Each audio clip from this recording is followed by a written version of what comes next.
तारिक खान, एक सवाल मेरे जहन में आपकी पार्टी के लिए है कि क्या आपको ऐसा लगता है कि आप ना इधर के पक्ष को साध पाए ना उधर के पक्ष को साध पाए? जैसे मैंने शुरुआत में कहा था, मौर्य भी गए तो आपको खरी खोटी सुना के गए, मनोज पांडे भी गए तो आपको खरी खोटी सुना के गए, क्या? तो फिर आपकी क्षमता पर भी सवाल उठेगा, एक। और दूसरा इसी में सप्लीमेंट्री है, एक छोटा सा जवाब दे दीजिएगा। हमारे यहां कहा जाता है, जिस लोक परंपरा में मैं पला बढ़ा, कहा जाता है भैया कोई नया रिश्ता हो तो 6 महीने तक उसके पांव देखो, क्या शुभ है कि अशुभ है? क्या शादी में हम माना जाता है लड़की बहू, अब बहुरिया आई तो दुल्हनिया आई तो देखो, और दामाद आए तो भी देखो, क्या? एक नई बात कह रहा हूं, मनोज पांडे की जाने की बात नहीं कह रहा। उत्तर प्रदेश में मुलायम सिंह जी के समय से आज तक उनके परिवार को सीबीआई की चिट्ठी नहीं आई थी, इतना तो बचे थे, क्या? जब से राहुल गांधी से आपने जीप पर चढ़े, क्या बताइए वो भी हो गया जो अभी तक नहीं हुआ था। ये मुकदमा आज का नहीं है, 2016 से जांच चल रही है, आज तो 24 है भैया। नहीं ऐसी पुरानी बताइए, दुनिया भर में सीबीआई गई, लेकिन मैं इस बात से प्रसन्न था कि हमारे उत्तर प्रदेश में बवाल नहीं है, ना मायावती जी पे लफड़ा है ना अखिलेश यादव पर। आप जीप पर बैठे भी कितने दिन हुए आगरा में, क्या कैसे चढ़े भैया, क्या सगुन किए शायद किए, मैं समझ नहीं पा रहा। पार्टी टूटी, नोटिस और आ गया बवाल। और सीबीआई खेल आप जानते हो कितना खतरनाक है। ये विधुना के दरोगा चौकी का मामला तो है नहीं, थाने का। तारिक खान साहब,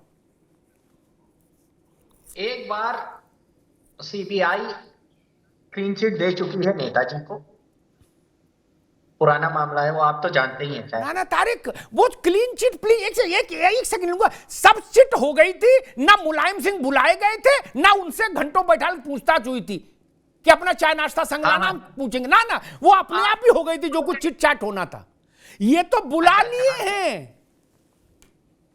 अच्छा, आपने कहा कि जीप पे बैठे बस सीबीआई आ गई, तो क्या जो राहुल जी के साथ गए अखिलेश जी, उसकी वजह से सीबीआई? ना सगुन, अरे मैं उस वजह में नहीं जा रहा, मैं तो धार्मिक आदमी हूं। मैं कह रहा भैया ऐसा भी होता है, कई बार ऐसा तो कोई बच्चा जन्म लिया, पिता की नौकरी छूट गई, उसके ग्रह ऐसे। कई बार लड़की की शादी की, पिता का व्यापार बैठ गया, लक्ष्मी चली गई। कई बार दामाद आए, भैंस मर गई।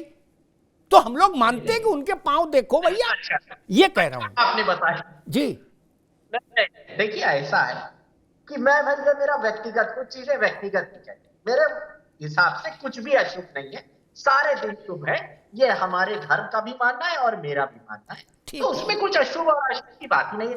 मैं कह रहा हूं कि यहां पर एक अजीब बात है, आप समझिए बात, जिसने बेवफाई की उसका भी कोई गुनाह नहीं, जिसने बेवफाई कराई, मेरी बीवी लेके समझ लीजिए भाग गया, उदाहरण दे रहा हूं, उसकी भी कोई गुनाह नहीं, सारे गुनहगार हम, जिसके साथ बेवफाई। तारिक बाबू ठीक है, वही ठीक मेरा है, मैं कोई गुनाह नहीं भैया, वक्त का गुनाह है, ठीक है, वक्त का गुनाह है तारिक खान, ठीक है। मैं संजय राणा से एक सवाल और लूंगा, ठीक है तारिक भाई, ठीक है। लेकिन मैं एक सलाह दूंगा तारिक खान को, उन्होंने कहा हमारा मजहब ये शगुन शायद की इजाजत नहीं देता, लेकिन मैं उनके मजहब से जोड़ के एक सलाह देता हूं, सवाल नहीं सलाह है, छोटे भाई नाते।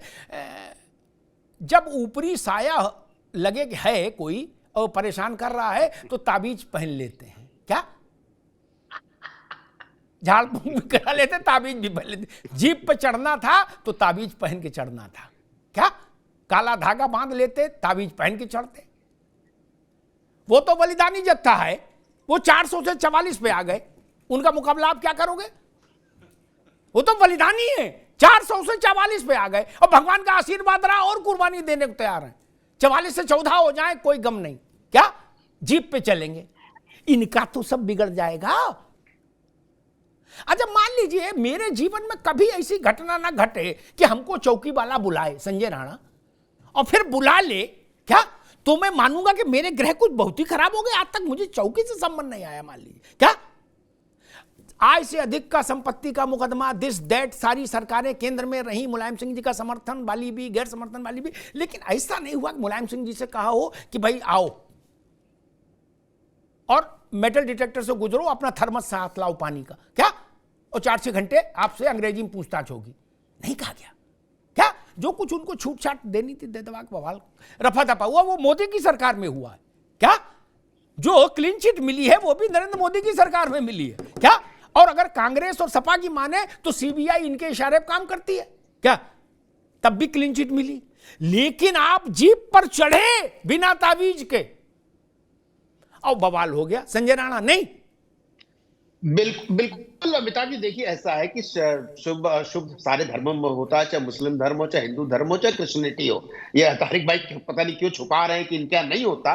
पाक दिन भी होते हैं, नापाक दिन भी होते हैं, तो ये इस पे हमें बहस नहीं करनी चाहिए। देखिए उस व्यक्ति के पांव इतने नापाक हैं, बंगाल में पहुंचा टीएमसी भाग गई, बिहार में पहुंचा जेडीयू भाग गई, अब उत्तर प्रदेश में पहुंचा समाजवादी के ऊपर कलंका, मतलब कहर, सुनामी आ गई। सुनामी तो आ गई, बेचारे इनके तितर बितर हो रहे हैं इनके विधायक, एक तरह से पार्टी में खलबली मची हुई है। तो समझ सकते हैं उस व्यक्ति के पांव रखने से कितना ज्यादा अपशकुन हो रहा है। और किसी भी, हम देखिए हिंदुस्तान में रहते हैं, संस्कृति वाला देश है हमारा, और इस बात को हम मानते हैं। हम यहाँ जितने 4-5 लोग बैठे हैं, कहीं ना कोई अंगूठी पहना होगा, कहीं ना कोई ताबीज पहना होगा, इंक्लूडिंग मी। तो भाई हम मानते हैं तभी तो कर रहे हैं कि हमारे ग्रह खराब हैं। भैया क्यों उस जगह पे जाना जहां पे हमें नुकसान हो चुका हो। और इनके ग्रह एक बार 2017 में यही व्यक्ति खराब कर चुके थे, फिर उसी गाड़ी पे जाके बैठ गए। एक बार जो गाड़ी पंचर कर दिया था व्यक्ति, उसकी गाड़ी पे बैठने की जरूरत क्या थी। बढ़िया दुकान चल रही थी, दुकान में सामान भी लगा हुआ था, ग्राहक भी आ रहे थे, सब कुछ बढ़िया चल रहा था, सब कुछ चंगा चल रहा था, लेकिन इनको क्या था कि गाड़ी पे बैठना चाहिए। आप पूरे मुलायम सिंह खानदान का देख लीजिए, कभी भी कोई आरोप नहीं लगा, कभी भी इनके ऊपर कोई इंक्वायरी नहीं बैठी और इंक्वायरी के लिए बुलाया नहीं गया। सोचिए अखिलेश जी को बुलाया जाता है, ये सिरमौर रहे हैं समाजवादी पार्टी के लिए, ये कितना बड़ा डेंट करेगा। अब ये त्राहिमाम मचाएंगे, जबकि ये जो कार्रवाई हो रही है वो हाई कोर्ट के आदेश पे हो रही है, सरकार के आदेश पे नहीं हो रही है, लेकिन फिर भी त्राहिमाम मचाएंगे कि सरकार इस पे कार्रवाई कर रही है। तो ये सब चीज देखना चाहिए, झाड़ फूक करा लेना चाहिए। हम तो बोलते हैं एक बार जाके झाड़ फूक कराओ और इमीडिएटली गठबंधन तोड़ दो, एलआईसी से बाहर हो जाओ। ठीक है।